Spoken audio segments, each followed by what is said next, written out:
আজ আমরা জানব ফাংশন কিভাবে কাজ করে, কি হলে ফাংশন হবে আর কি হলে হবে না। ধরা যাক দুটি সেট আছে, একটি সেটের নাম আম, আরেকটি সেটের নাম আম গাছ। আম সেটের মধ্যে সকল উপাদান হচ্ছে পৃথিবীতে যত আম আছে সবাইকে আমি 1, 2, 3 নং করে লিখে দিলাম, এটা হচ্ছে আম সেট। আর আম গাছ সেটে একইভাবে পৃথিবীর সকল আম গাছ লিখে দিলাম 1, 2, 3 নং হিসেবে। এখন 1 নং আমকে আমি জিজ্ঞেস করলাম, আম তুমি কোন গাছ থেকে এসেছো? সে বলল আমি 1 নং গাছ থেকে এসেছি। তো তার সাথে আমি 1 নং গাছের সম্পর্ক করে দিলাম যে সে 1 নং গাছ থেকে এসেছে। 2 নংকে জিজ্ঞেস করলাম কোন গাছ থেকে? সে বলল আমি 4 নং গাছ থেকে এসেছি। তো 4-এর সাথে তাকে সংযুক্ত করে দিলাম। এবার 3 নং আমকে আমি জিজ্ঞেস করলাম তুমি কোন গাছ থেকে এসেছো? সে বলল আমি কোনো গাছ থেকে আসি। এটা কি হতে পারে? হতে পারে না। একটা আম কখনো কোনো গাছ ছাড়া হতে পারে না।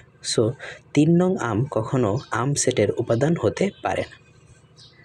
তাহলে 4 নং আমকে জিজ্ঞেস করলাম তুমি কোন গাছ থেকে এসেছো? সে বলল আমি 1 নং গাছ থেকে এসেছি। হ্যাঁ, এটা হতেই পারে, এক গাছ থেকে 2টা আম আসতেই পারে। এবার আমি 5 নংকে জিজ্ঞেস করলাম তুমি কোন গাছ থেকে? সে বলল আমি 2 নং গাছ থেকে না আমি 3 নং গাছ থেকে এসেছি। না আমি 2 নং গাছ থেকেই এসেছি। না আমি 3 নং গাছ থেকে এসেছি। এভাবে কি হতে পারে?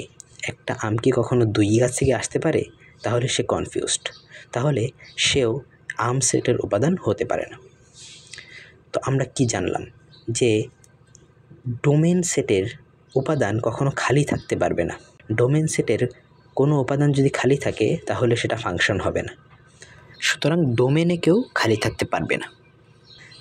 আবার ডোমেনের একটা উপাদানের সাথে কোডোমেনের 2টা উপাদান সম্পর্কযুক্ত হতে পারে না, তাহলেও সেটা ফাংশন হবে না। আর যদি 3 এবং 5কে আমরা বাদ দিই তাহলে এটা একটা ফাংশন হবে। এটাই হচ্ছে আজকের পর্ব 1। পর্ব 2-এ আবার দেখা হবে, ততক্ষণ সুস্থ থাকো।